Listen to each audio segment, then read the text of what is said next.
Hello hi friends, एक बार फिर से हाजिर हूं मैं आपके लिए एक नई कहानी लेकर। आज की हमारी कहानी बहुत ही इंटरेस्टिंग और बहुत ही मज़ेदार होने वाली है, इसलिए आपसे रिक्वेस्ट है कि वीडियो को पूरा ज़रूर देखिएगा। तो चलिए बिना किसी देरी के शुरू करते हैं। हमारी आज की कहानी खुशीपुर गांव में दामोदर नाम का एक ब्राह्मण रहता था। दामोदर एक गरीब परिवार से था। जैसे तैसे उसने अपनी गुरुकुल की शिक्षा पूरी की। अब दामोदर पर पूरे परिवार की जिम्मेदारी थी। दामोदर के परिवार में उसकी पत्नी और उसके बूढ़े पिता थे। दामोदर की मां की मृत्यु हो चुकी थी।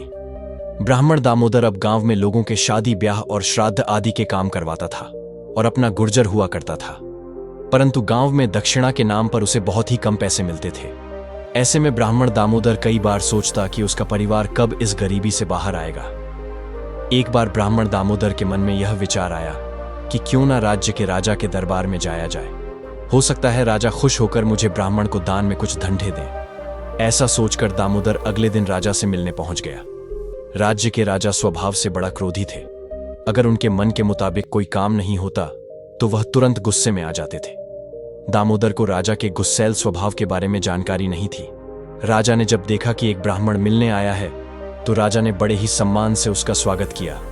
ब्राह्मण दामोदर में कि गुरुकुल में ज्योतिष विद्या की पढ़ाई भी की थी, इसलिए उसने मन में सोचा कि क्यों ना राजा को उसके भविष्य के बारे में बताया जाए।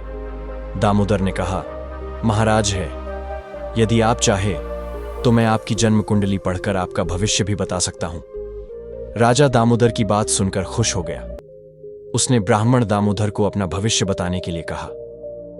दामोदर अपनी सीखी हुई ज्योतिष विद्या का प्रयोग करने लगा और बड़ी ही सावधानी से राजा की जन्म कुंडली को पढ़ने लगा। फिर उसने कहा, महाराज, वे आपके भविष्य के बारे में मैं जो भी बताऊंगा वह बिल्कुल सच ही बताऊंगा। कुछ भी काल्पनिक कहानियां मैं नहीं कहता। राजा ने कहा, मैं समझ गया, आप क्या कहना चाहते हैं। आप बिना डरे मेरा भविष्य बताइए। दामोदर ने राजा के बारे में अच्छे अच्छे यह बातें बताना शुरू किया, जैसे उन्हें 2 पुत्र और 1 पुत्री संतान होगी और राज्य का भी विस्तार होगा, वगैरह वगैरह। राजा ने अपने भविष्य के बारे में अच्छी अच्छी बातें जानी तो वह बहुत ही खुश हुआ। राजा का चेहरा आनंद से खेल गया। इसके बाद दामोदर ने राजा की दुर्भाग्यपूर्ण और दुख देने वाली घटनाओं के बारे में बताना शुरू किया, जैसे उनका एक पुत्र कम आयु में ही मारा जाएगा। राजा की माता की मृत्यु भी नजदीकी है और युद्ध में 2 बार राजा को हारना भी पड़ेगा। इन बातों को सुनकर राजा बहुत दुखी हुआ। उसके मन को इतनी ठेस लगी कि उसे गुस्सा आ गया। गुस्से में तमतमाते हुए राजा ने चिल्लाकर दामोदर से कहा, बंद करो अपनी यह अनाप शनाप बातें। मुझे सिर्फ इतना बताओ कि दूसरी ज्योतिष विद्या के हिसाब से तुम्हारी मृत्यु कब होने वाली है।